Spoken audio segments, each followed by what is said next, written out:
So after a couple of months of waiting, we finally got it. Boss have released the version 1.2 in the RC-600. And today I'm going to take you through the changes and also show you what's really cool with LoopSync. So if you haven't downloaded it yet, go to the Boss website and have a look at the system update. It is on version 1.2. I made a video about how to update your RC-600 and I'll put it in the cards now so you can go and watch it. Now once you've done all that, you should be on version 1.2, which is the latest version. And there's some really cool updates giving you some different options, including how the RC-600 syncs between one loop and another. Now one thing to remember is once you've downloaded the firmware and you've installed it, go back onto the RC-600 website and click on support and download the new parameter guide. The new parameter guide shows you all the changes marked with a red v1.2. But I'm going to take you through some of the quick changes now, and then we're going to get into LoopSync. So the first things is the play stop options. You've got record play options and you've got play stop options. So we're going to find these in menu, go across one, and we go to control funk. Now for this example, I'm just going to use mode 1,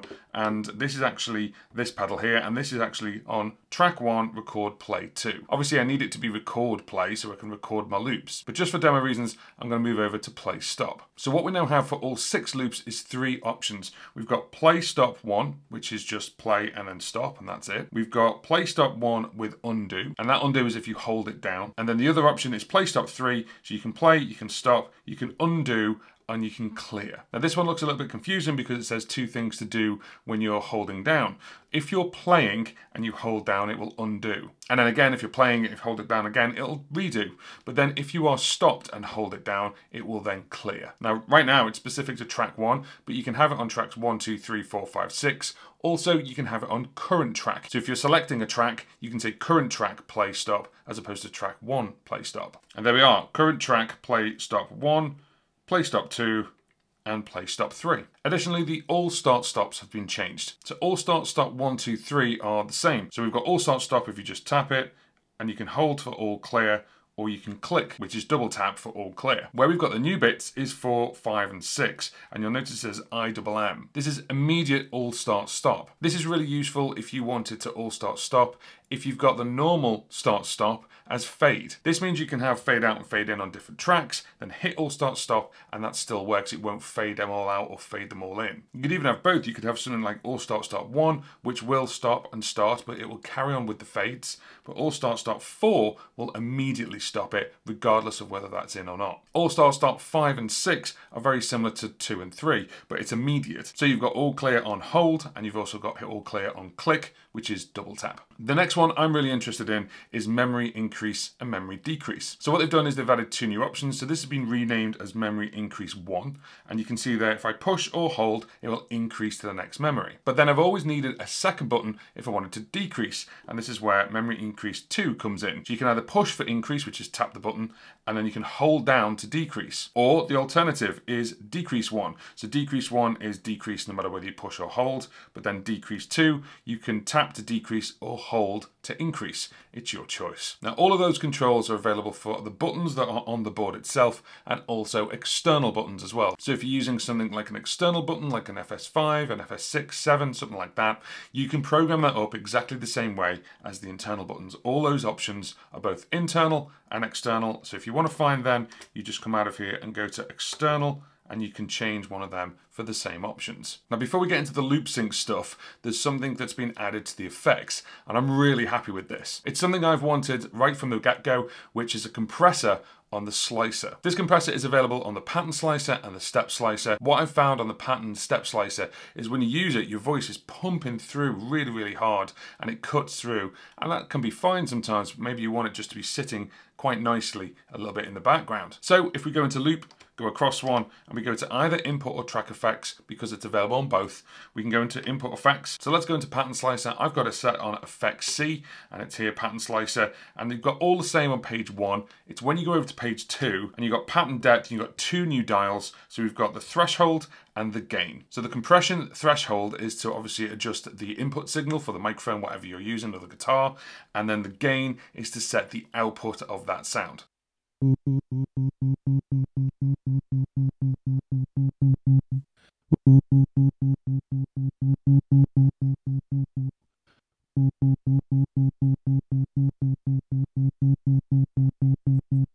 So as you can see there, you can go to -30 dB on the threshold, and with the gain you can go from 0 all the way up to +20.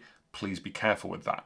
Now, if you're using the RC-600 to make your loops and your tracks, and you're recording your music, maybe you want to get it out there in the world, and that's where today's sponsor comes in, which is DistroKid. If you want to put music out there to Spotify, Deezer, Amazon Music, Apple Music, all these different other ones, then you need to be a music distribution company, which of course I'm not, and most musicians aren't, unless you sign to a label and they do it for you, but you can actually do it yourself through DistroKid. So DistroKid are a music distribution company, so what happens is you give your music to them, and they push it out to all the online stores and musical streaming sites around the world, including social media, so you can put your music up onto things like Facebook, TikTok, and even Instagram. Then people can use it in their reels or stories, and you get paid. Now, most music distributors have a model where if you release anything like a single, an EP, or an album, they charge you per release. But DistroKid don't do this, and what they do is they charge you one price per year, which starts at $19.99. Think about how much music you could make in 1 year and release it all as much as you want. You could release EPs, singles, LPs, live streams of your music, live shows of your music.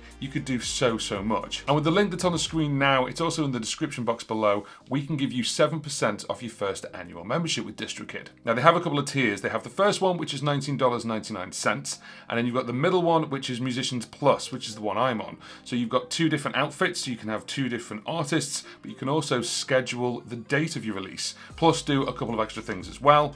And they also have a label option. So if you are a label and you're releasing loads of other artists' music, or you're doing that yourself, then you can do that with DistroKid as well. DistroKid have also just released DistroVid, which is a video service. Now, it is a sister company to DistroKid, and that is $99 for the whole year to release as many music videos as you want to as well. But with DistroKid, we can save you 7% off your first annual membership with the link that's on the screen. And there's loads of cool perks, things like having a hyperfollow page, so every time you release something, whether it's one single or an entire album, you have a single landing page per release. For every release that you do, you can just give people that link, and then they can choose how they want to listen to your music. So check it out, go and have a look at DistroKid and have a look at the link that's on the screen, and thank you very much to them for sponsoring this video. Now, loop sync.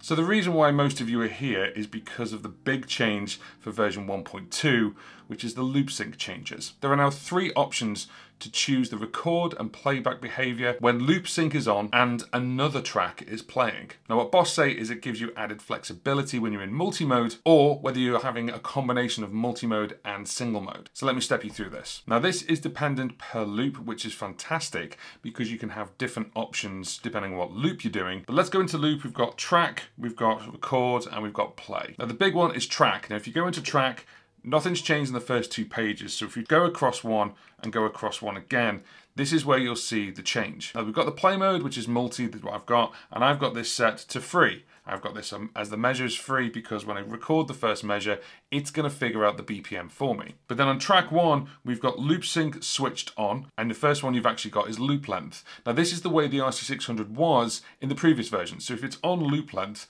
there's no change there. This is the behavior it's had right from the beginning. But having this switch to switch it on in the first place is brand new. But the other 2 modes are measure and immediate. So let me just refresh your memory and let me just bring down a quick loop. It doesn't matter in this sense because every track is set to loop length, which is the way the RC-600 has always been.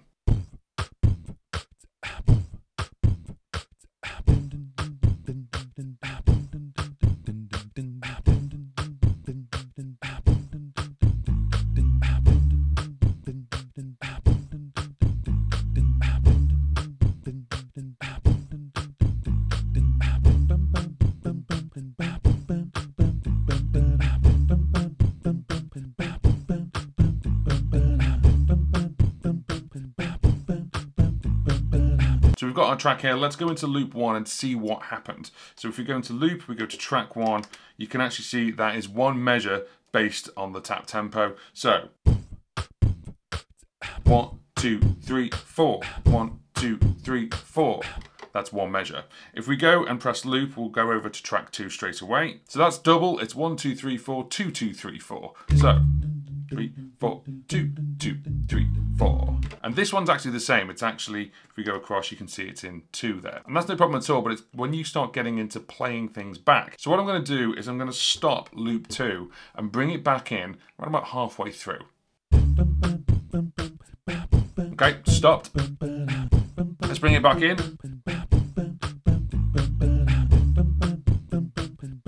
Take it out. Let's bring it in now.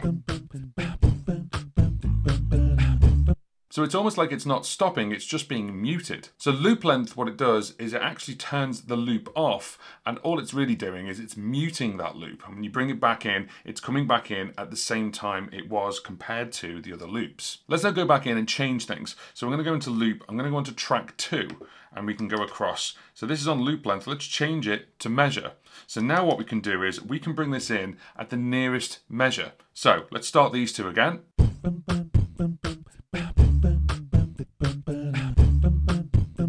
Now I can bring it in on the same time. Let's bring it in halfway through. You see the way that is completely independent now.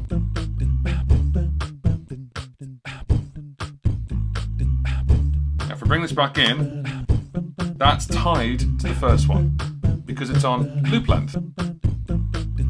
So what we can do is let's go in and to track 3 and change this one to measure as well. So now what I can do is I can trigger these and they start at the beginning of the individual loop. This is much more like an RC-600's behavior. But the great thing is they're all tied to each other from the BPM. So they're going to trigger in at the nearest measure. It means you're not going to be out of sync. Hence the word loop sync.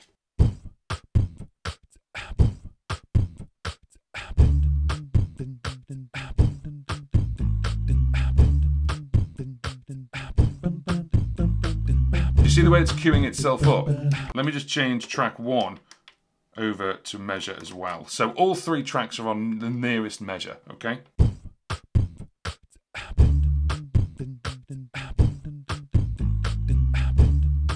Look at that, queuing itself up. This is fantastic.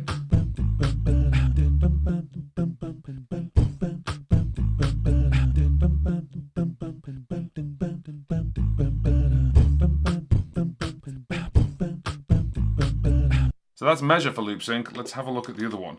The next one is immediate. Now immediate means it will start at the beginning of the recording whenever you press this button. So just for reference, let's go to track 1, track 2 and put it on immediate, and track 3, let's put it on immediate as well. And this is now down to timing. I can press this whenever I want. Obviously, the problem with this is you're going to get out of sync pretty quickly. And it's down to your own timing. So I'm doing that deliberately to show you. Now also when these are doing this, you can see that all start stop doesn't light up, but it's still active. However, if I go into track 1, let's go to measure.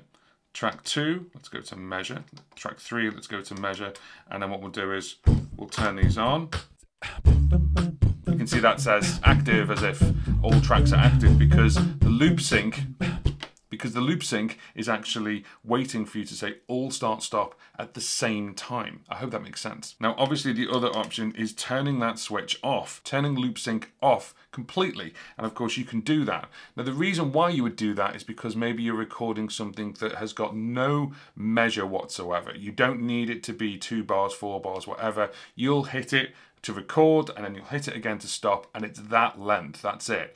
The loop sync is syncing it to the loop, so therefore it's going to hit replay, it's going to hit record within the time structure of the BPM. Now when this also gets really cool is when you start putting things into single mode. So right now we're in multi-mode. I'm going to keep that one as multi, but these two I'm going to change over to single mode. So let's do that now. So let's go into track 2 to begin with. Let's go there, and what we'll do is we'll go across and we'll change this over to single mode. Let's do the same for track 3 and come out of there. Then we'll go into play, and then there's another option which is track change immediately, track change during the measure, or track change at loop end. Now those options haven't actually changed since version 1.12 to 1.2, but when the loop sync option is set to measure, obviously in single mode, the track will switch within the next measure. So therefore you could queue it up and it'll kick in and play from the first measure from the beginning. So instead of loop end, we'll go to measure there, and that's actually affecting all the tracks. So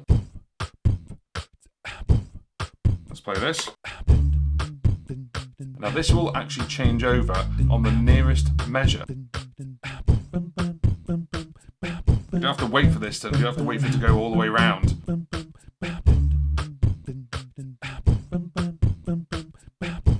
And it plays from the beginning, so it doesn't play halfway in, it plays it from the beginning of the recording, which is ace. I think this is what most people are after.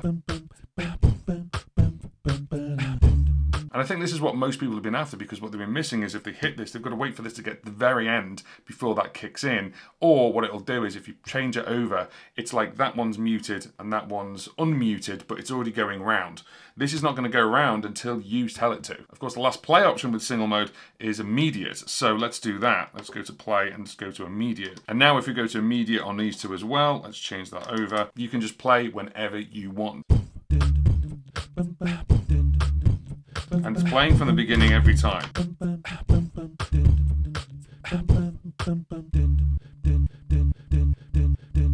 That's totally on you. For those who want the sound quality of the RC-600 and all the amazing effects, but you've been on the fence because you've been holding on to your RC-300 because of the way it plays, those days are now over. This has the opportunity to play the way the RC-300 has, but also you've still got the way it plays for an RC-600 as well, and you've got another option as well for immediate, and you can do this in a multitude of single mode and multi-mode.